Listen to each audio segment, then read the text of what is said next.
Hepatitis B. So what is the meaning of hepatitis?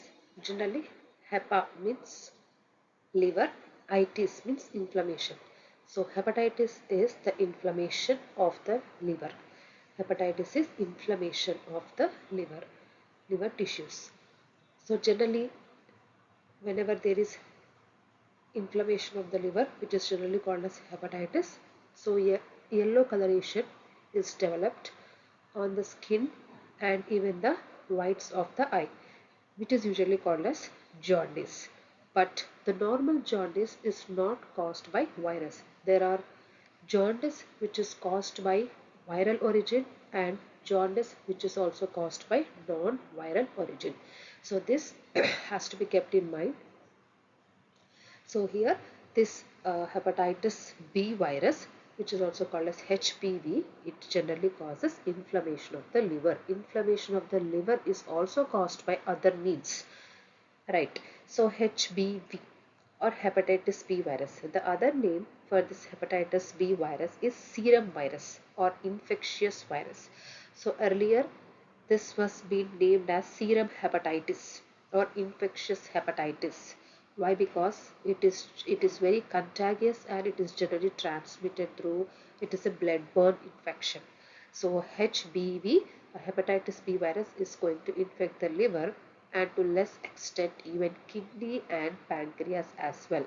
So it is a viral hepatitis. So in this case, whenever the liver is damaged by virus, then it is called as viral hepatitis.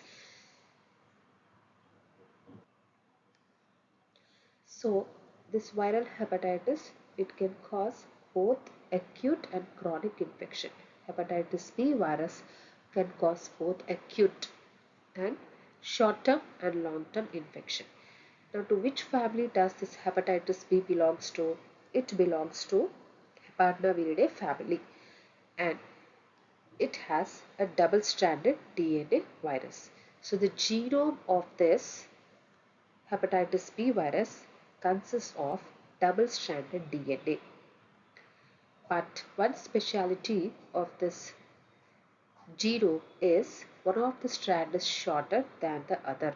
One is double-stranded, one is, so when you see in the image, it looks like among the both the strands, one is single-stranded. So because that one strand is long and the other strand is short. Now here the DNA is generally circular and it is double-stranded. So just have a look at the images.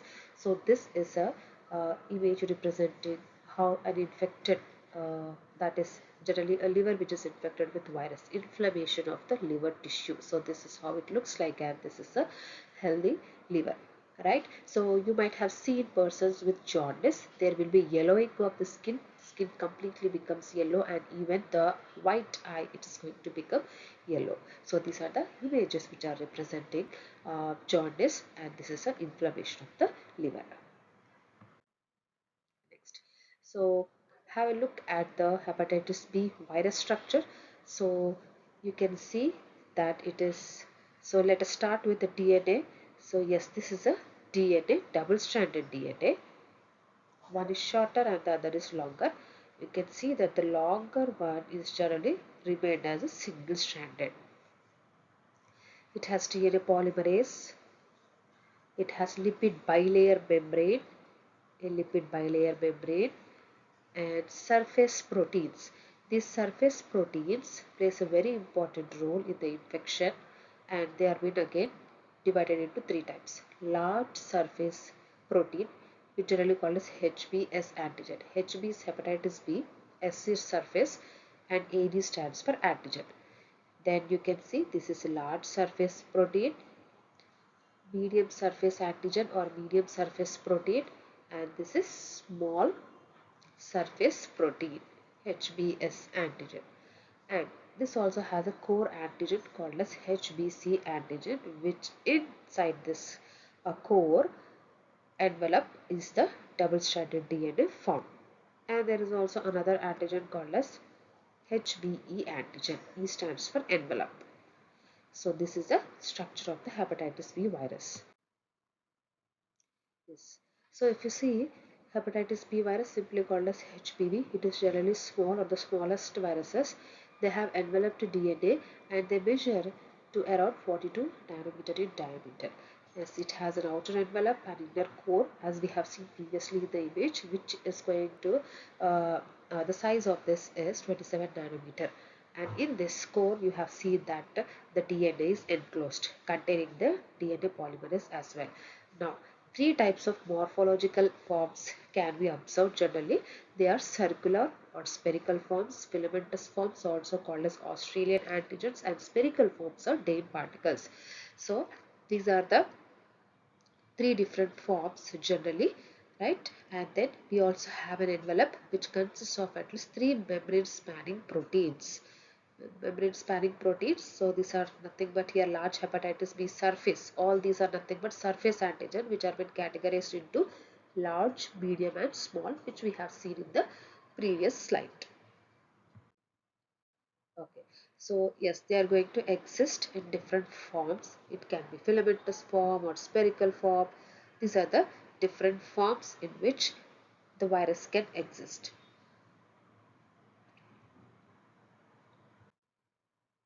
Yes, coming to the genome, it is generally circular and double-stranded, which is composed of 3200 nucleotide base pairs. The size of the double-stranded DNA in the HPV virus is 3200 nucleotides. One of the strands is positive and is incomplete, hence the DNA appears partially double-stranded and partially single-stranded, as we have seen in the image.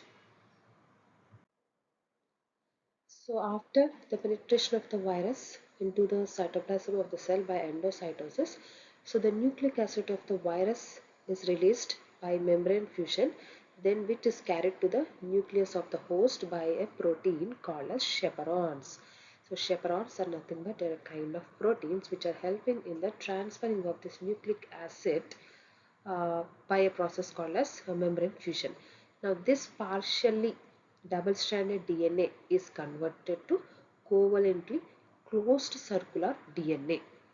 CC stands for closed and circular DNA. It is a complete double-stranded circular DNA. Now this viral DNA is then transcribed by a polymerase enzyme called as RNA polymerase, which produces 4 mRNA molecules.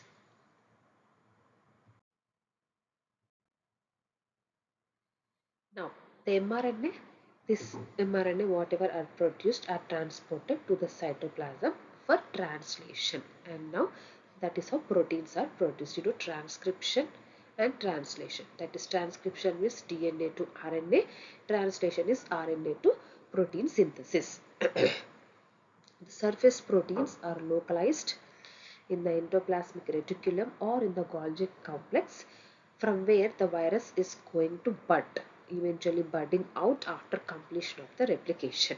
So budding out means synthesis of the progeny particles and then releasing out of the infected cell. And again these particles go and infect the new cells.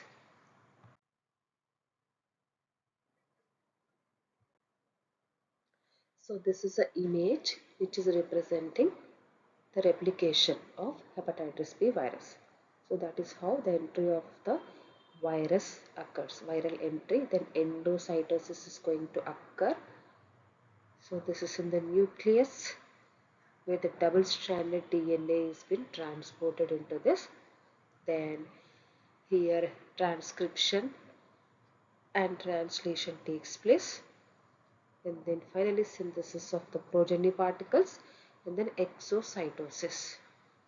That is from the cell membrane or from the cytoplasm, the virus after synthesis is released outside. Now, mode of transmission of hepatitis B. So how is this hepatitis B virus, how is it being transmitted?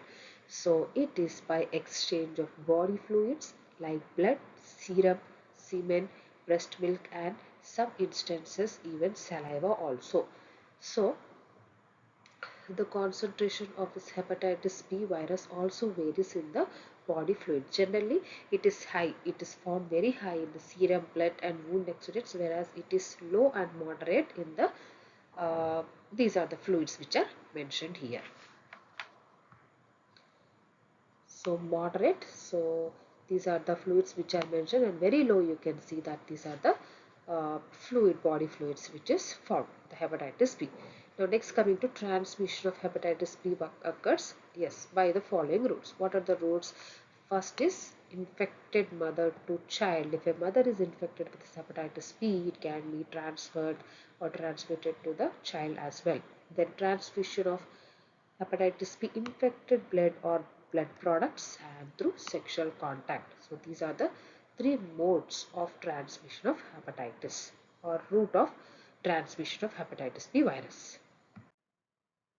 Now coming to the very important part, that is pathogenesis. So how is it causing infection in the host cell? So this is an immune pathological disease. So generally, so what happens here, after the hepatitis B virus, it is entering inside the blood, it infects the hepatocytes, that is liver tissues, with the expression of the viral antigens on the surface of the infected cells. So we have viral antigens, we have seen the starting slides. There are certain antigens, surface antigen structures which are present on the surface of this virus. So that is how this viral antigen on the surface of the infected cell, the expression is going to start in the hepatocytes. Then the copies of hepatitis B virus genome, they integrate into the hepatocyte and then chromosome, and they remain latent. So once they are entering inside, they are going to remain latent inside the chromosome. So here, after the virus, once it is entering inside the nucleus, it is going to remain latent. So that means, so remaining latent means it is going to hide. Otherwise, it's going to hide, and the infection has not been seen immediately. So viral DNA and hepatitis C antigen can be detected in the nucleus at this stage, while hepatitis surface antigen in cytoplasm can be seen. And then the intracellular accumulation of filamentous forms of surface hepatitis B antigen. So in the intracellular, in between the cells, you can see that there is an accumulation of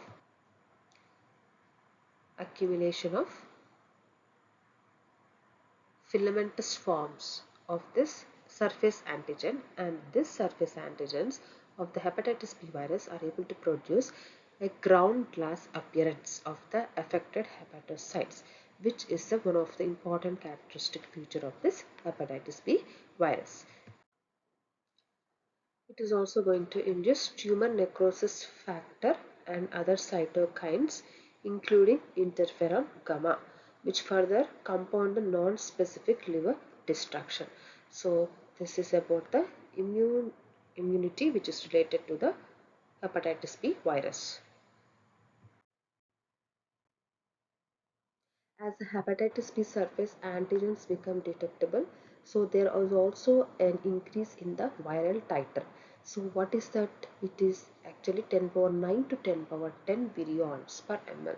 So in 1 ml you can see at least 10 power 9 to 10 power 10 virion particles are present. That is a high number of this hepatitis B surface antigens. Now, not only that, but hepatitis E antigens, HBE antigens, also become detectable in the acute phase of hepatitis B virus. So by this time 70 to 80% of the liver cells are generally infected.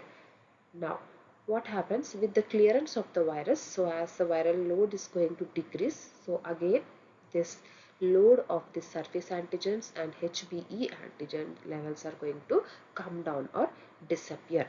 But again HBS antigen, again they become rise, and even though the hepatitis B surface antigens and hepatitis B E antigen disappear, with the appearance of hepatitis S antigen, that is surface antigen, and anti-HBe antigen, it has been found that the HBV DNA persists. So this hepatitis B virus genome may not be enclosed within a virion, or the genome is incomplete. So even though the surface antigens disappear, but we can see the DNA particles of the hepatitis B being present in the hepatocytes.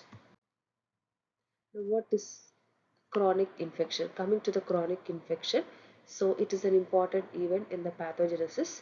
So the persistent infection of the hepatocyte, it is going to result in the presence of hepatitis B virus and hepatitis B surface antigen in the blood for at least 6 months.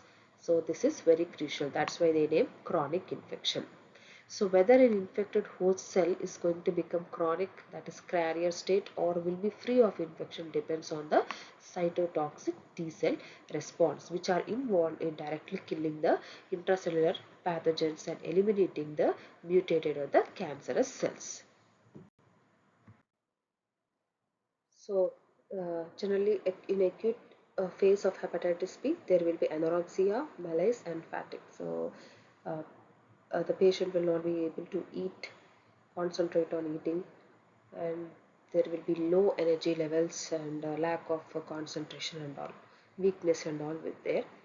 And that is during the acute phase, the liver become tender with the development of jaundice, nausea, vomiting and passing of dark urination. Dark urine is generally passed during this acute phase.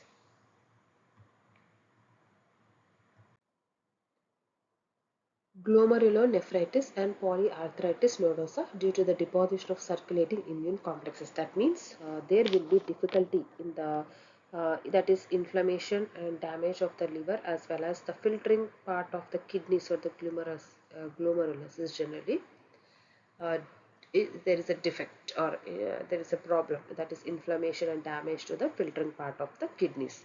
And then polyarthritis is generally arthritis, joint pains. Poly means many joints and many places of the host, that is generally arthritis is going to be caused.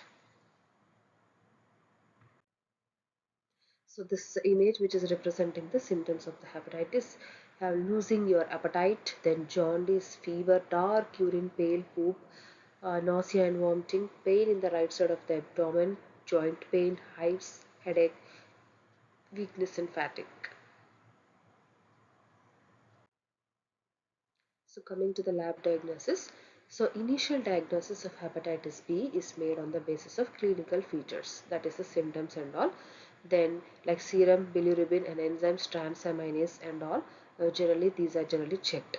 Then the specimens which are generally used for this HBV infection is blood, serum and other body fluids are generally used. Coming to the microscopy, immunofluorescence staining of the infected hepatocytes. They show HBV core antigen in the nucleus, and also the infectious stain particles are found in the cytoplasm. So coming to the molecular diagnosis, generally PCR, in situ hybridization, that is PCR in the tissue sample. You are simply going to take the tissue sample because this antigens and all are present in the virus is also present in the cells. So simply you are going to take the tissues and then you are subjecting it to PCR, and the serum is going to reflect the degree of the virus replication in the liver.